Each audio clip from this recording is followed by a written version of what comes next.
Amazing people. Amazing stories. Amazing films. This is amazing TV.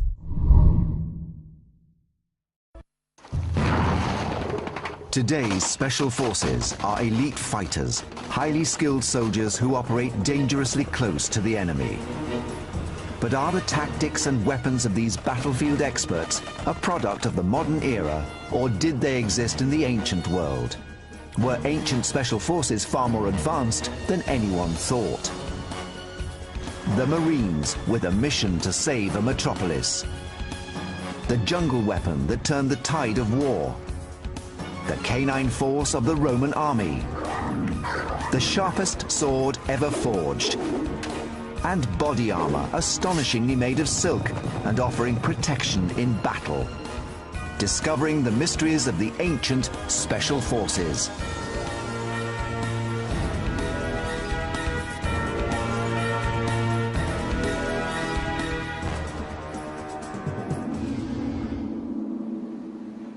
In 193 AD, the Romans besieged the city of Byzantium.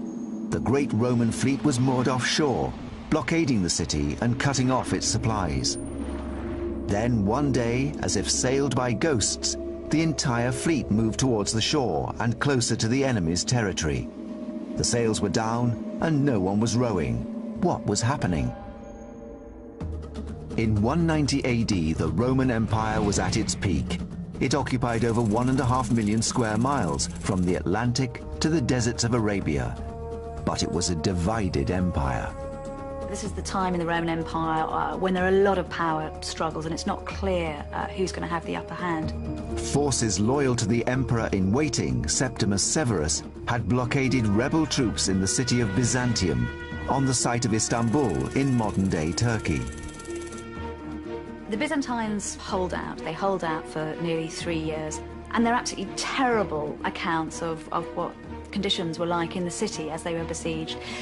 They talk about them wetting leather bags and chewing on them to try to stay alive, of using women's hair to weave, to make new clothes, to make ropes, drinking the most rank and foul water. Inside the walls of Byzantium, 30,000 people faced starvation and death. They sought to break the blockade with an attack that would take the Romans completely by surprise. They intended to steal the ships that were holding them hostage. Source documents describe the bold plan. Divers cut their anchors underwater, after which they drove the nails into the ship's bottom and with cords attached thereto, and running from friendly territory, they would draw the vessel towards them. Hence, one might see the ships approaching shore by themselves, with no oarsmen nor wind to urge them forward. The secret? The ships were stolen by underwater commandos, the ancient equivalent of today's Marines. The mission was highly dangerous. The warship was the most expensive and technologically advanced weapon system in the entire ancient world. The ships would have had round-the-clock security, comprised of vigilant lookouts. This would have been the ancient equivalent of the high security surrounding 21st century warships. The task of stealing the ships without being seen meant that the ancient commandos had to remain undetected for the whole time. One glimpse, and not only was the mission doomed, but the entire city would be conquered. But how did the ancient divers remain unobserved beneath the sea, hundreds of years before the invention of underwater breathing technology? The Byzantine divers must have accomplished the feat on a single breath of air. But how did they do it? At the Royal Lifeboat College on the south coast of England, Ancient Discoveries is investigating the techniques and training the Byzantine divers must have used for their underwater mission. Mark Harris is a British champion in a discipline known as freediving. Freedivers are like the underwater special forces of the ancient world. Today we've got things like frogmen who use rebreathers, but in those days, of course, they didn't have that equipment. They just had the ability to hold their breath. The advantage of having a freediver unit within a navy would really be the invisibility factor of being able to swim distances underwater and not be seen from the surface. A 6-foot section of a replica Roman hull has been rigged to a scaffold and lowered into a tank. Mark will test how long he can remain underwater on a single lungful of air. He will also assess how much work he can get done using only Byzantine underwater tools and a weight. This device is called a Scandilopetra and was used by the ancient freedivers to descend and provided them with the negative buoyancy that they needed to get there. Mark will have to combine his freediving skills with those of a military frogman. He must cut loose the ship's anchor and attach a rope to the Roman hull. I think my most challenging task actually is going to be trying to attach this plate onto the side of the hull. The hulls of ships are built to be as smooth as possible to allow them to glide drag-free through the ocean. The ancient commandos would have had to attach a plate to the hull before even attempting to tie on the ropes. I've got 4 nails to drive in, and I think that's going to be quite a tricky job to do. I think with the frogmen, the chances are that they knew that they were putting themselves in a very dangerous situation, and I think there would have been a very high mortality rate. In doing their tasks, they would certainly have been expending a lot of oxygen and had a very high chance of not making it back to the surface. The test is a first. Mark briefs his safety and rescue team. Can I have everyone's attention, please? There is a risk of me having a hypoxic blackout. Now, if that happens, what I need you to do is to get me to the surface as quickly as possible. Grab me from underneath like so, and then secure my chin and hold the back of my neck, and then just bring me right up to the surface. If I'm not conscious within 30 seconds, then we'll ask this Dave here to get involved, and he'll know what to do at that stage. Mark must first prepare his body for the dive with breathing exercises. Really, when I'm breathing up, the main thing is that I'm just oxygenating my blood cells, I'm lowering my heart rate, and I'm getting something else called the mammalian dive reflex. Mark is optimizing the amount of oxygenated red blood cells in his body. It's likely that the ancient divers of Byzantium may have conditioned their bodies in exactly the same way. Blood that's in your arms and legs gets channeled into the core of your body, and also my spleen will start to release more blood cells as well, so I get a good circulation of blood going between my lungs, heart and brain, which is where it's all needed.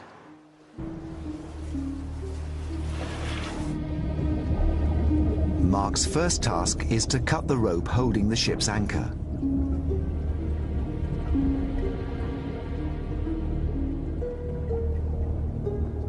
After 30 seconds below, he's ready for his main challenge, attaching the plate that will hold the rope. To replicate the ancient diver's experience, Mark must continue the next stage using the same breath. Without exertion, Mark can hold his breath underwater for over 6 minutes. But physical effort generates carbon dioxide in the bloodstream, and this could reduce the time he can hold his breath by over half. He has now been underwater for 2.5 minutes, pushing his respiratory system to the limit and creating the risk of a shallow water blackout. By now, the ancient diver's lungs would have been extremely painful, yet they needed to continue work, as coming to the surface would have risked being spotted. There are a lot of dangers associated with free diving, and the most significant is that of shallow water blackout, which occurs usually as the free diver is ascending to the surface. Now, on the way up, the lungs expand because as gases have less pressure exerted upon them, they occupy more space. Now, this has the effect of drawing out the remaining oxygen in the tissues into the lungs, and it is the loss of oxygen, or hypoxia, that causes the loss of consciousness. And there usually is no warning of this. After 4.5 minutes underwater, the anchor cable is cut, the plate is in place, and Mark has successfully attached the rope. A dozen divers could have attached 12 ropes on a single undetected breath. This would have been enough for the men on shore to pull the ships towards the land. mission accomplished. Yes, that was definitely successful. I think it opened my eyes, really, to what the ancient frogmen would have been doing. Amazingly, holding one's breath for 4.5 minutes while performing physical exercise is 4 times longer than the average person can hold their breath while sitting still. By using this ingenious method, the Byzantines captured a significant number of Roman warships. But even this could not save their city. They had to leave the protective shelter of their city and seek food, and it was then that the Romans attacked and slaughtered them. The Romans captured the city and razed it to the ground. Byzantium was rebuilt by Rome, and it would again become the capital of the Roman Empire when Constantine converted to Christianity and its name got changed to Constantinople. And it still stands today as Istanbul, that city that sits on the brink between East and West. In every era, special forces are called upon to fight in extreme situations. Andrew Lambert and Richard Windley are investigating a device that was made for another extreme terrain, the jungles of Southeast Asia. This specialist weapon saved an entire empire from total destruction. The jungle can be cramped and claustrophobic. There's no room to maneuver heavy infantry or large assault weapons through dense undergrowth and around massive tree trunks. Jungle warfare calls for stealth, silence, special weapons, and forces. You need special training, you need special equipment, you need special experience to fight effectively in the jungle. There is limited evidence from ancient Asia of a mysterious jungle superweapon, one that would allow special forces to operate in silence in the dense tropical undergrowth. Between the 9th and 15th centuries, the Khmer Empire ruled over great swathes of Southeast Asia. And its capital, Angkor, the largest city of the ancient world, covered 1,150 square miles, roughly the size of present-day Los Angeles. It was an ancient superpower. But in the 12th century, the Khmer Empire was nearly destroyed. A small rival kingdom, the Champa from present-day Vietnam, was growing in strength. Armed by the technologically advanced Chinese to the north, they marched into Khmer territory. A simple bow, as used on the back of their attack elephants, only had an effective range of 50 feet. But this was perfect when fired from a fast-moving elephant at a height of 15 feet. But jungle forces operating hundreds of years ago needed a weapon that could be carried and deployed in thick undergrowth, brought up silently into a firing position, and fired at a much greater range and with much more power than the simple bow. The ancient jungle elite forces superweapon was the double crossbow. Ancient Discoveries is investigating how this weapon became the key to how two superpowers fought to dominate a 500-year-old world order. Leading model maker Richard Windley has reconstructed this ancient weapon. So Richard, what we got here, it looks like two bows back to front. The idea is we can get a much longer draw with shorter bows so that these things would be useful in confined spaces in jungle warfare. On covert missions, the elite forces needed range to shoot at the enemy from a distance. To get range, they needed a more powerful bow. The way to make a bow more powerful is to make it bigger. But a bigger bow is too large and clumsy to deploy in jungle conditions. The answer was to double the power of the bow, not by doubling its length, but by its number, the double bow. That's the one thing that seems to make sense with this. Even if you don't get any more power than with a longer, simpler bow, the sheer fact that you can maneuver it through the jungle is going to give you that critical advantage. Well, that's right, and I think a sensible test would be to test one of the bows on its own, strung as a normal bow, and then set it up with a complete string in the double bow configuration, and then try it again and just compare ranges. The range of the double bow should be greater than that of a single bow, although the double bow's design might make you believe the opposite.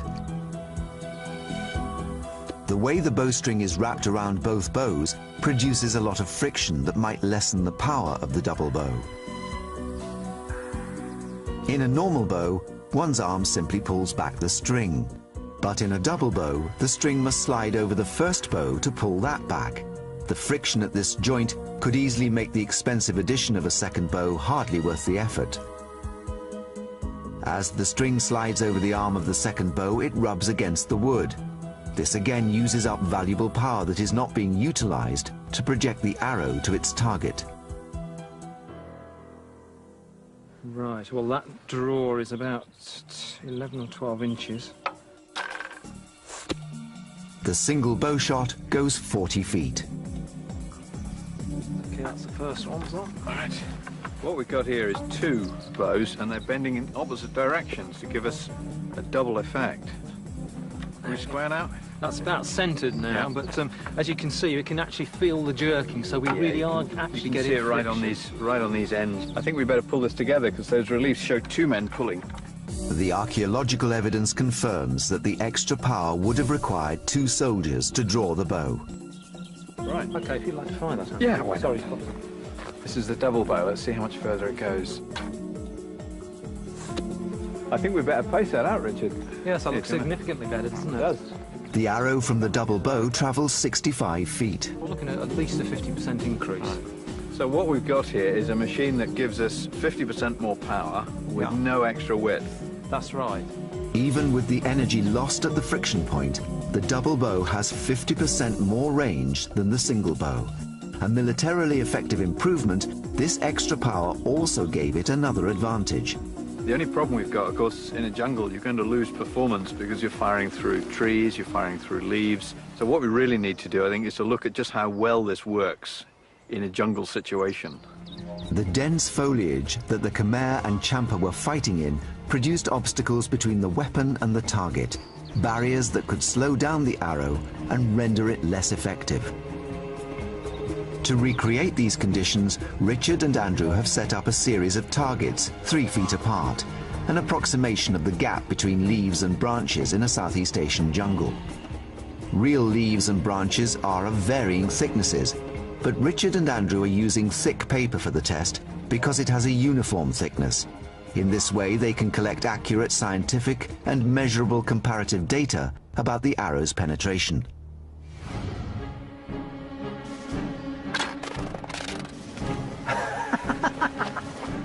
That was fantastic. The ripples we went through.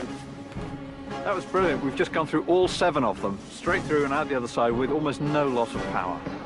So, as a jungle fighting weapon, this really does work. It's going to cut through leaves, it's going to hit the target at the other end. So, good idea.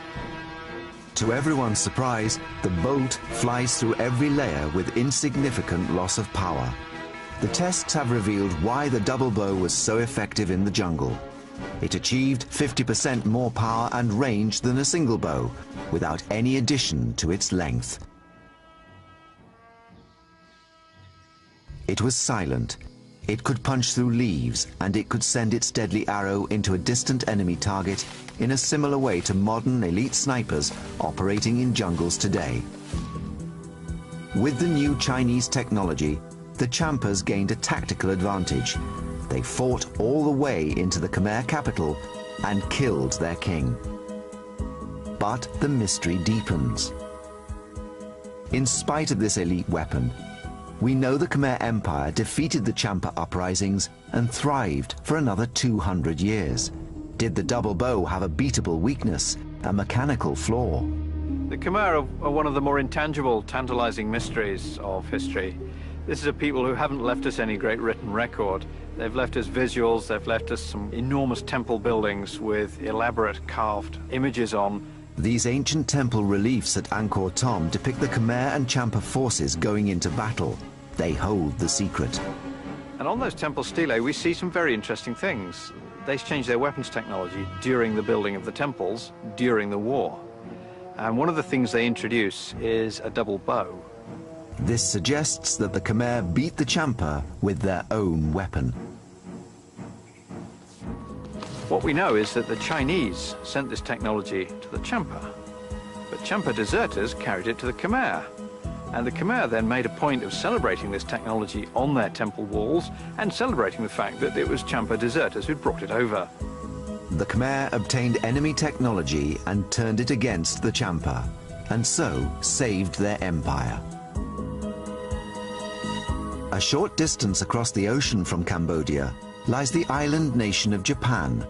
In the 13th century AD, Japanese military engineers also used an amazing piece of weapons technology to save their nation from annihilation. A weapon that is still famous today for being the sharpest and most deadly blade ever made, the fabled samurai sword. Even with all the technology that we have and all the machinery, we cannot make a sword like it was made many centuries ago. The sword was made with ingenuity and incredible craftsmanship. In 1281, the great Mongol leader Kublai Khan sent a force from China of 4,000 ships and 200,000 men to invade Japan. The largest fleets ever put together in the medieval world were those that Kublai Khan produced for his invasions of Japan in 1274 and 1281. This was probably the largest naval flotilla ever assembled prior to D-Day. The Mongol raids into Japan in the 13th century are chronicled on a set of manuscripts known as the Moko Shurai Ekotoba. Before this campaign, typical Japanese battles were fought between individual champions and generals, but the Mongols were a tribal equestrian people, and they attacked in mass groups. Up until this point, simple Japanese swords had been made of a single piece of iron hammered into a sharp blade. There was a trade-off between hard and sharp blades made of steel that could cut through Mongol armor but broke easily, and softer, more flexible blades made of iron. Although the iron blades did not break as often, they could not penetrate the stiff lacquered leather protection worn by the Mongols. The Japanese desperately needed a new technology, a special weapon that would complement the samurai reputation of being an elite special force. The nation stood on the brink of disaster. And that was about the time when the first true swordsmith found a way to make a sword that could be very strong to cut through, but soft and flexible and fast at the same time. And that person was called Masamune. Masamune created the hardest, toughest, and sharpest swords the world has ever seen. Faye is one of the highest-ranking female martial artists and swordswomen in the world. She is an advanced practitioner of Aido, the art of drawing the sword, and Tamashigiri, the art of cutting with it.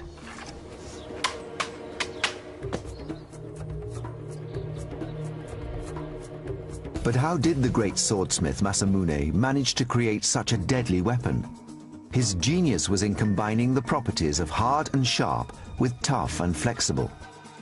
The fabulous thing about Japanese swords is the way in which they combine iron and steel together. The steel is important because it's the hardenable component. You can get a great deal of hardness on that edge, but if you harden too much, then the sword will become brittle. What was Masamune's secret? How did he combine these metals to create the greatest sword the world has ever known? David Starley of the Royal Armouries in Leeds has been examining a cross-section of an ancient samurai sword under the microscope. The cross-sections we've looked at, we've seen a piece of steel that's been wrapped around the outside and just hardened purely on the cutting edge. The sword has clearly been quenched very effectively to give hardnesses equivalent to a modern razor.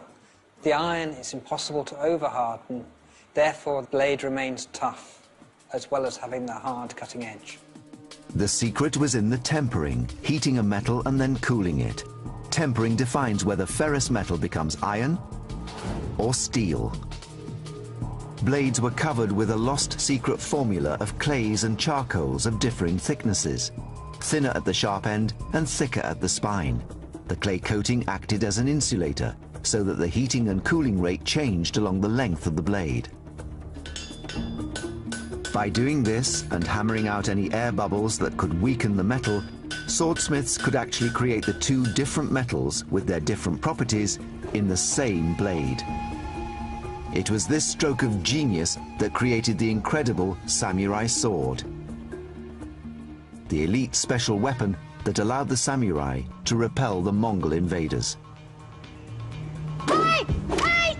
The sword would go on to define their status as an elite force for the next 300 years and became the most legendary and deadly sword in the history of warfare. But the secrets of some ancient weapons can remain a mystery, even today.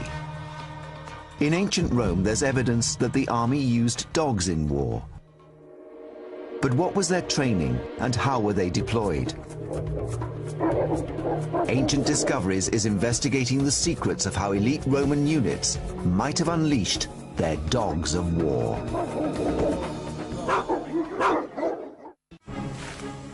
From the war elephant tanks of Southeast Asia to the heavily armored troops charging on horseback across the medieval battlefield, all armies across history have employed animals in war. But a mystery endures about the ancient wartime use of the most popular domestic animal in the world, the dog.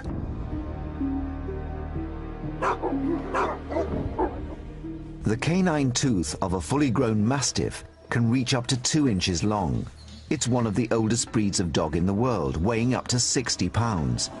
This makes such a dog an ideal special forces weapon.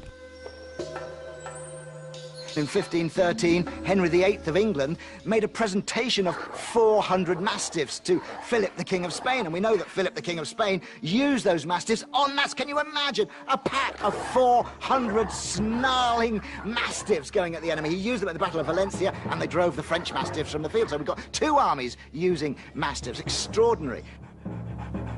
But what of the Roman dog units? One of the most frustrating things about trying to look at dogs in the Roman military is the Romans just haven't written enough down for us.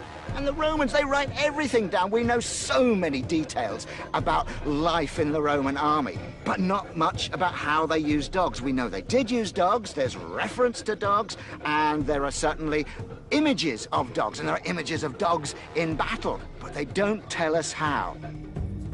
But on the column of Marcus Aurelius in Rome, there are clues as to how the Romans used military dogs. Marcus Aurelius was one of Rome's greatest emperors. He won several military campaigns against the barbarian tribes on Rome's northern borders, but was also a great philosopher whose writings are still studied today. He ruled between 161 and 180 AD. The column was commissioned to celebrate his achievements. There is one scene from the Marcus Aurelius column of this, emperor, which shows 2 dogs together near military figures, including the emperor and so on. According to 17th century accounts describing the column, it illustrated an extraordinary tactic used in battle by Roman dog units. The dogs would be unleashed, and just as they arrived at the front rank of the enemy, Roman archers would let fly their arrows. It's a controversial theory. So that as the enemy lifted their shields to defend themselves against the arrow storm, then the dogs would come in and seize their legs.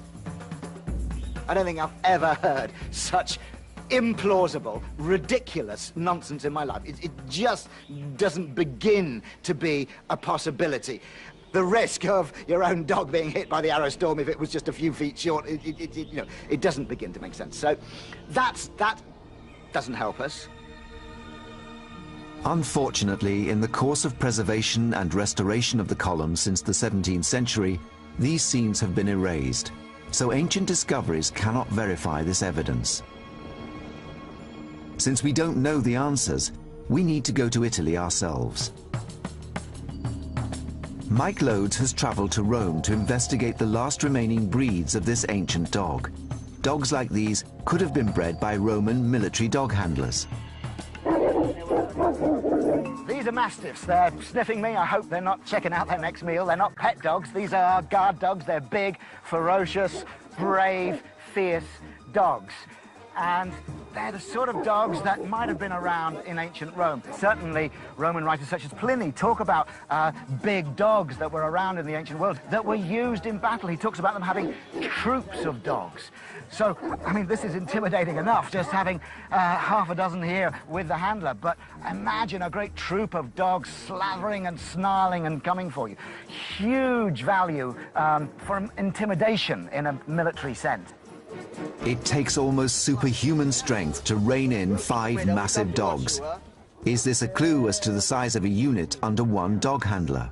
This is an extraordinary feeling. They've just given me these 5 mastiffs to hold, which I think can pretty much do as they like, and they pretty much are doing as they like. But I think a trained handler, probably with a big stick, because the Romans weren't terribly friendly to their animals, could probably take 4 or 5 on a leash like this and go in. So they're not taking them as one. I see this as a handler going in with a whole fistful of mastiffs to intimidate and take out the enemy. The investigation suggests that if they did, it might have been beasts like these, in groups of up to 5 with a single handler. Rome must have used them more than Rome is letting on to us. But the way they were used remains a tantalizing mystery. Somehow, somewhere, for some reason, Rome is keeping a secret. I'm sure one day we will unearth some new bit of evidence. We just need one more clue to tell us what did the dog do for Rome. As yet, there is no archaeological evidence about canine special forces. However, vast amounts of historical evidence does exist about the samurai, those elite warriors of antiquity. Although even with them, there remain some intriguing mysteries, and startling facts can still be uncovered. Yes, they had swords, but it wasn't their weapon of first choice. Their principal weapon was the horse and the bow. They were mounted archers. And in the age of the horse and the bow, where for centuries this ruled the battlefield, certain elite warriors, bodyguards and messengers had a device called a horo. It was a special kind of flag, and allegedly it could stop arrows. Ancient Discoveries is investigating this implausible protective device.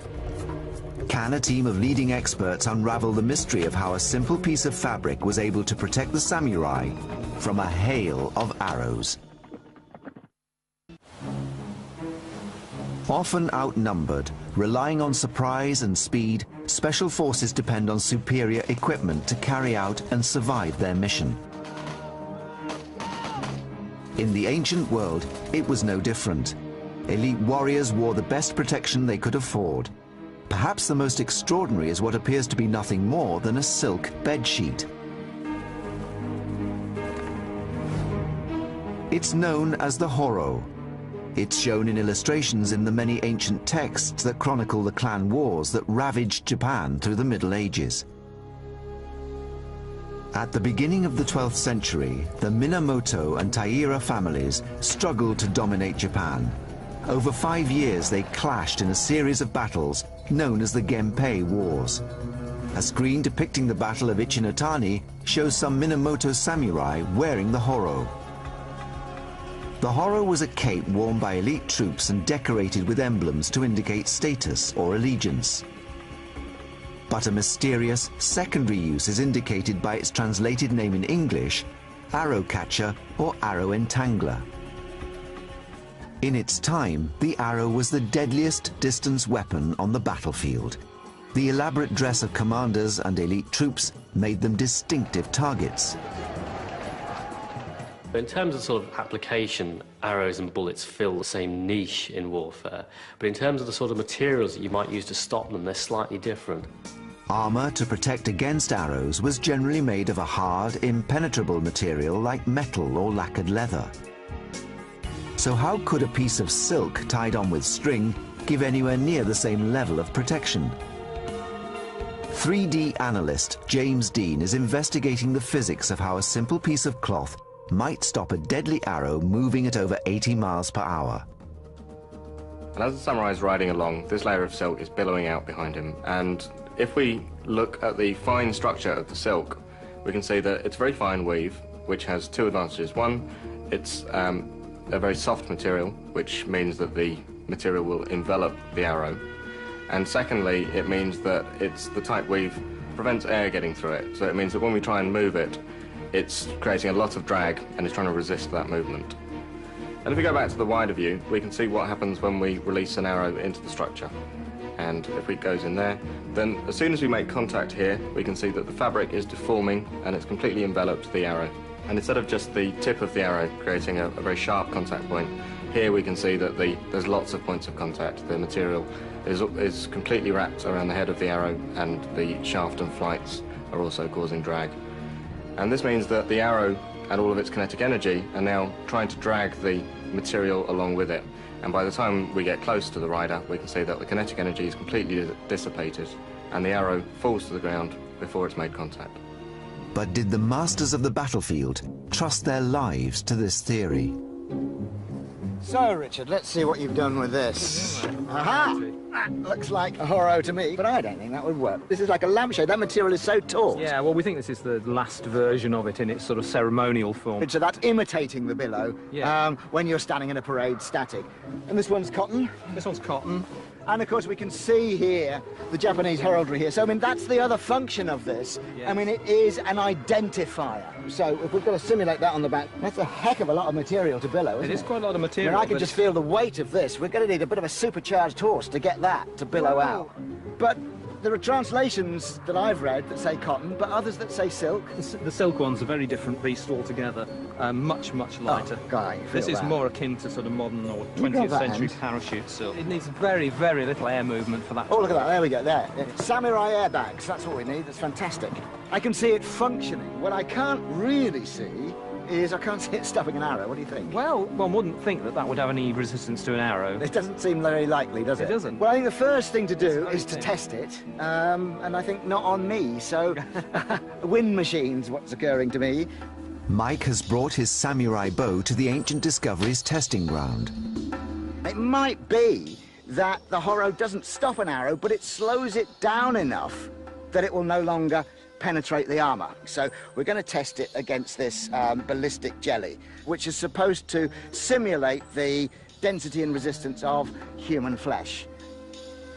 Look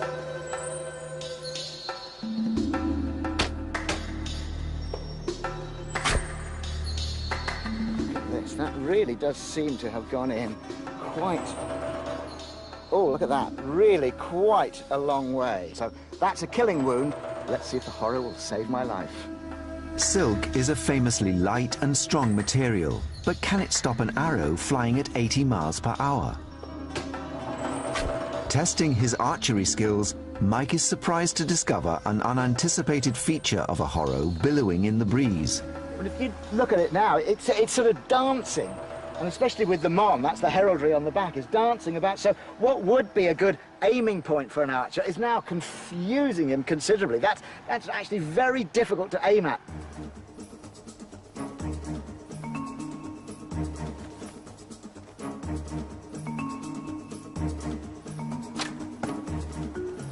That's amazing! You can see it's work! Look. This is completely unbelievably And what would you fantastic. call that? You call it entangled? I would call it entangled, but also a stop. Yeah. I mean, it completely exceeded my expectations. I say the point's still gone through, but I mean, it's the shaft. It's stopped the shaft. It's extraordinary. It's genuinely surprising. It really is, isn't it? See, that's a sort of an armour-piercing little, you know, narrow bodkin-y type arrow, because he would be wearing armour. The next test is to try a big broadhead, a cutting head. Maybe the broadhead will cut the silk. Pretty good, I think. Look at that. It's done what I predicted. It has cut through the silk. But then once it was in the silk, the weight of the shaft just dropped that silk down. Yes, that's right. So it came through, it used all its energy by then, and then it just dropped down. And these guys are going to be partially armoured anyway, aren't they? Exactly. We just want to resist the fatal penetration of armour. An ancient warrior fleeing for his life would have been lucky to have had only one arrow to contend with. Mike and Richard are building up a picture of how the horror would have protected a rider from numerous arrows fired from various angles and ranges. It's been both fascinating and frustrating at the same time. It was slowing them down. I mean, sometimes it was even just punching them out, like as if it was a trampoline. And yet there were others that did get through, and they went right through, completely defeated it, and hit this with a great smack. The Horro in Mike and Richard's test successfully deflected 70% of the arrows fired at it. Mike feels this is an acceptable success rate for such a light and mobile protection, and good enough for him to test it in person. He will replicate the experience of a samurai warrior 700 years ago, on horseback, being chased by a cavalry archer. It's going to be interesting. I've never heard of anyone ever trying this experiment before. It may work, it may not. It's a piece of material. It should, to me, the arrow should defeat it. But the Japanese had it for a long time. That gives an idea it has an effect. To ensure the safety of the horse, the arrows have been blunted.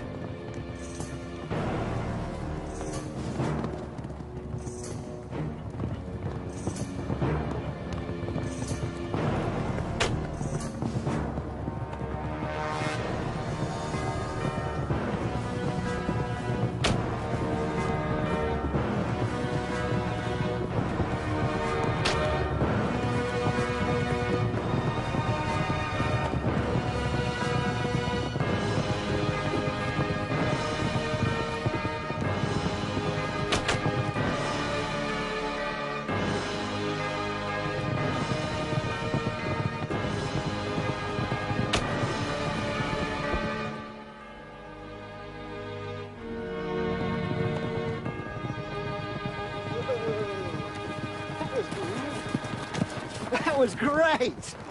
Good shot, good shooting. So we've established the principle works. We've tested it on the wind machine. We can see that unless it's at extreme close range, it works. And now we've tested it on horseback, and I could feel it. I could hear it pop. I could sense it was saving me. I could feel it working. So I would feel quite secure with that, although, as you say, it's a big target, which is slightly counterintuitive for something that's to protect you. It's actually announcing this great target, but that's so much in Japanese culture. But I mean, they would wear banners and standards on their backs, so they were really big into announcing who they were, and this does that. Yeah. But the important thing is, we've found a principle that works. The samurai were equipped with superlative weapons and ingenious protection. They were trained in mind and body. They were daring and courageous. They were the special forces of their day. The combat divers of Byzantium, the jungle archers of the Khmer, the war dogs of Rome, and the samurai of Japan were the titans of elite warfare. Operating in small, close-knit, highly trained units, their effectiveness was out of proportion to their numbers.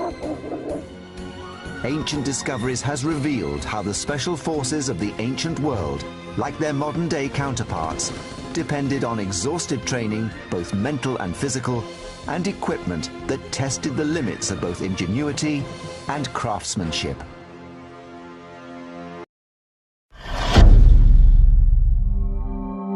Thank you for watching The Amazing TV. Don't forget to subscribe.